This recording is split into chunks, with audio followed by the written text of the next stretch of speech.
Merci à vos ovations, s'il vous plaît. Merci. Sera d'être un modèle de l'espérance connue à l'humanité, en unis dans la foi nouvelle, la patrie de la vraie fraternité. Je voudrais dire que ce matin, je ne parle pas au nom du parti que je dirige. J'ai enlevé ma casquette de président du parti politique. Je suis ici ce matin pour cette plateforme que le camarade Dansan et moi avons décidé de faire asseoir. C'est pourquoi je voudrais remercier la presse et dire à la presse que cette conférence ne va pas durer. Nous avons décidé de créer l'AG, comme l'a signifié tout à l'heure le camarade Bessou Alain, Association de jeunesse ivoirienne de l'élection apaisée. La Côte d'Ivoire, notre pays, revient de l'eau. Et en 2010, plein de nos camarades sont morts pendant la crise post-électorale. Et si nous sommes là ce matin, c'est pour essayer d'expliquer un certain nombre de choses. Quand tu fais le tour et que tu regardes que pour des raisons politiques, ces jeunes-là ont perdu la vie. Parce que hier, certains de nos camarades n'ont pas eu cette vision de faire asseoir une plateforme des leaders de jeunesse. Mais cette plateforme de ce matin, que le camarade Bassansa et moi vont créer, nous avons décidé que ça soit apolitique, parce que nos camarades de la société civile vont nous rejoindre, les présidents d'ONG vont nous rejoindre pour qu'ensemble on fasse le tour de la Côte d'Ivoire pour sensibiliser les jeunes. Pourquoi agir pour des élections apaisées en Côte d'Ivoire? Les raisons de cette création, c'est pour simplement que les jeunes comprennent que la manipulation politique doit rester derrière nous. Et s'engager de façon directe avec toutes les formations politiques et de mouvements de jeunesse présents en Côte d'Ivoire. D'ailleurs, dans un cadre de concertation, vu la mise en forme de cette plateforme basée sur la notion du civisme et du patriotisme, pour prévenir et régler toute éventuelle crise dans notre pays, la Côte d'Ivoire. Agir où il faut, et à un moment, il faut cultiver le pardon. À des jeunes de ce pays, il faut que nous deux, on se mette ensemble et que chacun comprenne que hier, les pro-Bagou, les pro-Ouattara, pour des raisons politiques, se sont affrontés. Aujourd'hui, nous sommes à 5 mois, 6 mois des élections dans notre pays. Le frère et moi, nous sommes assis ici ce matin pour dire aux Ivoiriens que cette plateforme est née pour faire le tour de la Côte d'Ivoire, pour demander aux jeunes de chercher leur avenir. Mais dans le respect des uns et des autres, parce que chacun a son parti politique. Mais pour cette plateforme, nous allons nous mettre ensemble parce qu'on a quelque chose en commun. Ce qu'on a en commun, c'est la Côte d'Ivoire. Et le frère et moi, on n'a même pas hésité un instant pour calculer, pour dire non, est-ce que frère, on dit non, on a quelque chose en commun. Il faut qu'on se mette ensemble pour que chacun parle à sa jeunesse. C'est pourquoi à la sortie de cette conférence de presse, nous allons faire le tour des autres partis politiques et les leaders de jeunesse des partis politiques vont nous rejoindre dans cette plateforme. Et nous allons rentrer en conclave pendant 2 jours et nous allons sortir pour commencer une tournée de sensibilisation. Et cette plateforme va faire asseoir le secrétariat général parce que 3 mois que nous allons nous donner pour faire le tour, après chacun doit retourner dans son parti pour battre campagne. Parce que moi-même, je suis candidat.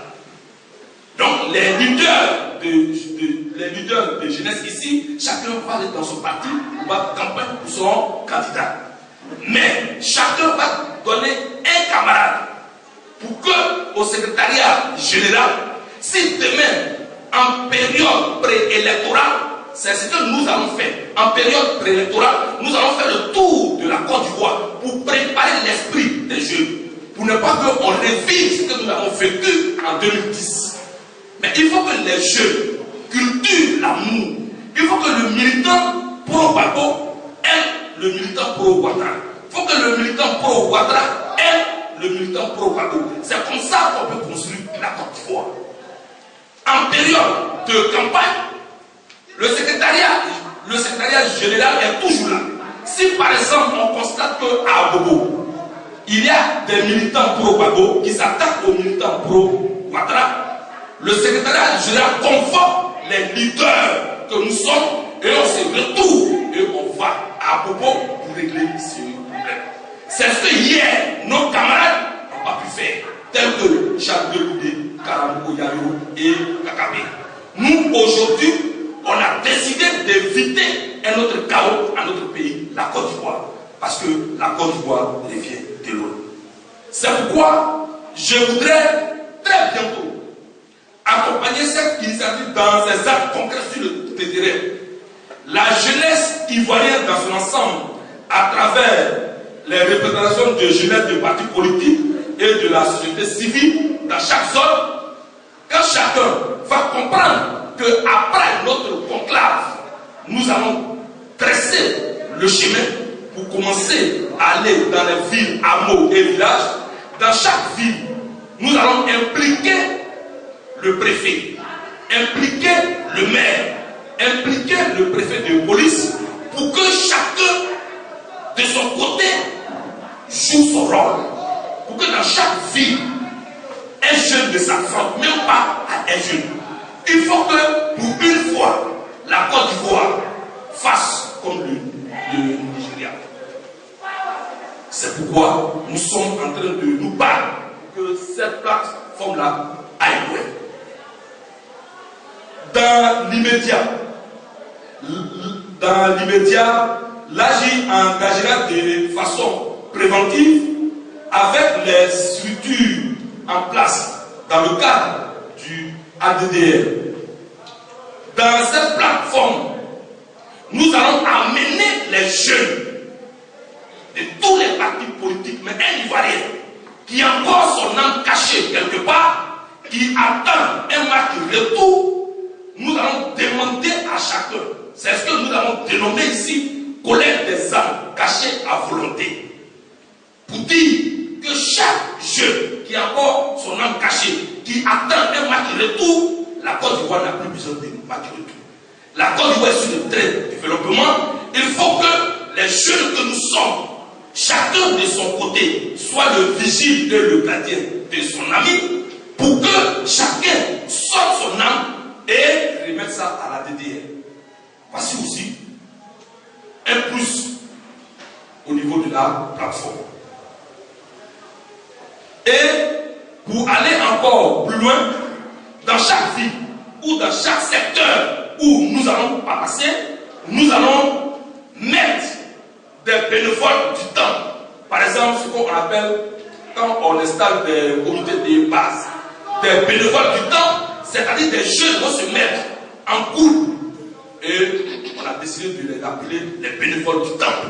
C'est-à-dire dans chaque secteur, selon les quartiers, pour aller à la recherche des âmes cachées. Aller véhiculer le message et les sensibiliser chaque jeune pour que chacun comprenne que en période préélectorale, si on ne fait pas un effort pour sensibiliser les jeunes, c'est pas bon. Parce que dans une crise, quand les jeunes s'affrontent, on casse des entreprises. C'est pourquoi ici, nous voulons aussi inviter des opérateurs économiques. Cette plateforme engage tout le monde.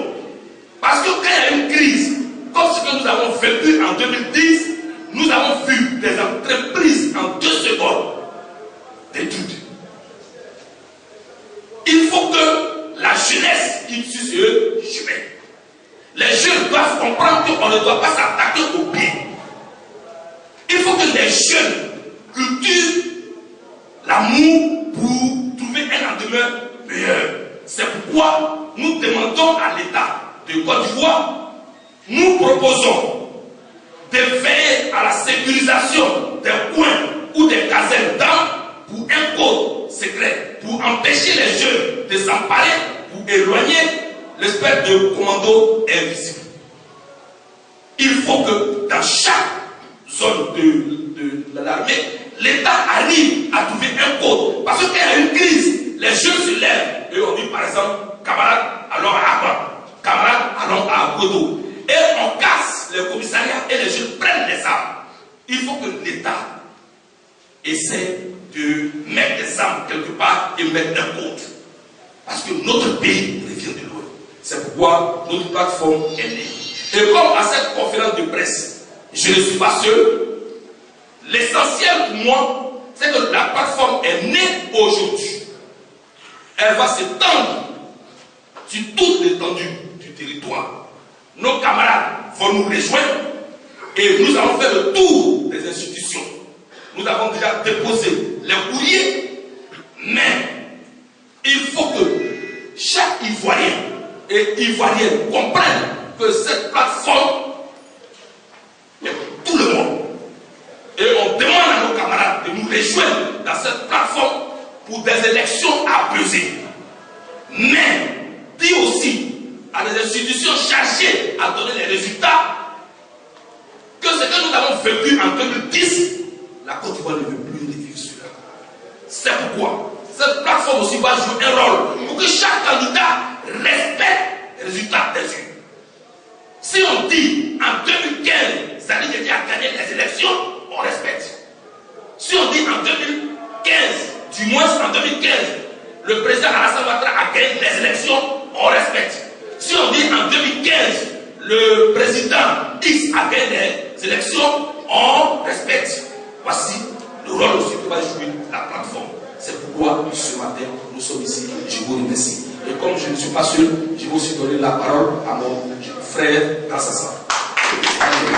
L'initiative de parler de notre comportement à l'occasion de l'élection présidentielle à venir. Une seule chose à secouer tous nos cœurs, l'envie d'assurer à la jeunesse une quiétude, une vie paisible, l'envie d'appeler toute la jeunesse ivoirienne à une véritable prise de conscience. Une véritable prise de conscience parce que vous savez ce que les jeunes représentent véritablement dans la vie d'une nation. Et le dernier recensement électoral vient de démontrer de façon claire que sans les jeunes, rien ne peut se faire dans une nation. Que sans les jeunes, à la limite, l'État se trouve handicapé, vu la force de cette jeunesse. Et donc, pour toute action qui concerne la vie de la nation, les jeunes doivent pouvoir s'impliquer, les jeunes doivent pouvoir avoir une position claire, une position précise. Et cette position, elle doit être exclusivement, je n'exagère pas, dans l'intérêt des jeunes, parce que c'est de nous qu'il s'agit. Tous les actes qu'on pose aujourd'hui, qui sont projetés pour l'avenir, lorsqu'on raisonne en termes d'avenir, nécessairement on raisonne pour les jeunes. Les élections élections, c'est demain. Le développement de la Côte d'Ivoire, c'est demain. L'émergence de la Côte d'Ivoire, c'est à l'horizon 2020, après 2030. Tout ça, c'est pour nous les jeunes. Et donc, il est bon qu'à chaque étape, on puisse véritablement savoir quelle est la position des jeunes, quel doit être le comportement des jeunes pour pouvoir permettre elle-même son épanouissement. Je veux parler de la jeunesse. Donc, chers frères et sœurs, en nous retrouvant ce matin pour animer de façon conjointe cette conférence de presse, nous appelons tous les jeunes à un changement de mentalité. Oui, il faut que ça change en Côte d'Ivoire, il faut que ça change en Afrique, il faut que le changement commence par la Côte d'Ivoire. Il faut que tous, nous puissions nous dire que la démocratie doit vivre dans nos pays.